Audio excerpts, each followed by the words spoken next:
My name is Sarah.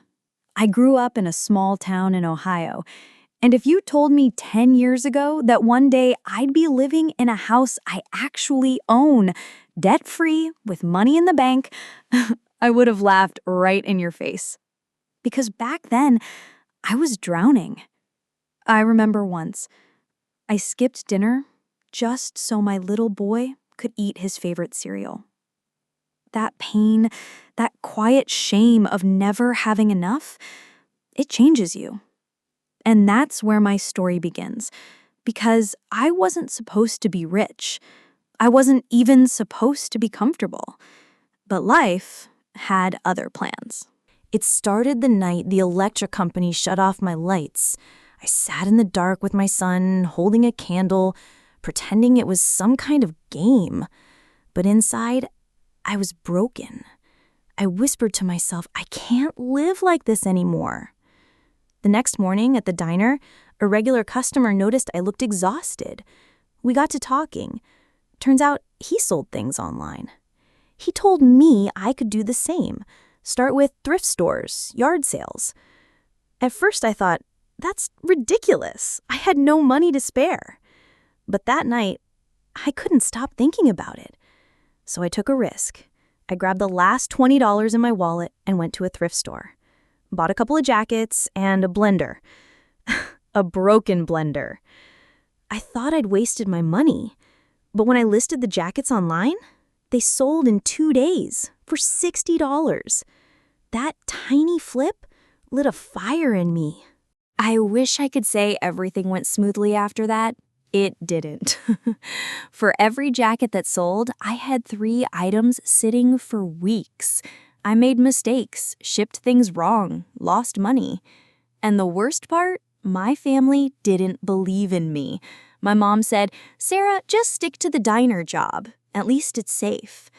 But safe kept me poor. So I kept going. Every night after work, I searched thrift stores. Weekends, I hit garage sales with my son riding in the back seat, half asleep. There were nights I cried in the car because I was so tired, nights when I wanted to quit. But I told myself, one more day, one more sale. And then something happened that almost ended everything. One Saturday, I bought a set of old tools for $15. I listed them for $80. The next day, a buyer messaged me, offering $500 if I had more. I thought it was a scam, but I met him in person, and he was dead serious. He restored old houses, needed tools every month. He asked if I could supply him. Suddenly, I wasn't just selling random stuff. I had a steady customer. That was the turning point. Within 6 months, I went from scraping by to making more money online than I ever did at the diner. But the biggest twist? When my landlord tried to raise my rent, I didn't panic this time. I looked him in the eye and said, "That's fine. I'm moving." Because I was buying my own place. For the first time in my life, I wasn't afraid anymore. Today, I run a small reselling business. I don't work 80-hour weeks anymore.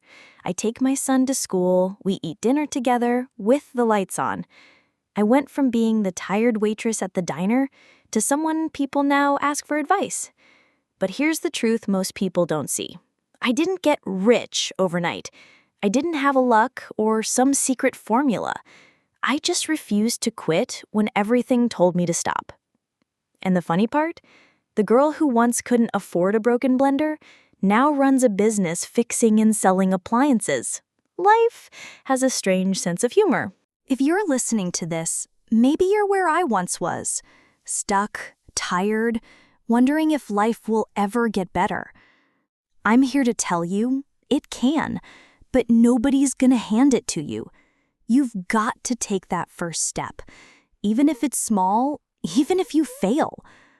Don't wait until your lights go out to realize you deserve more. Start today. Because if a broke, exhausted single mom from Ohio could build a life of freedom, then so can you.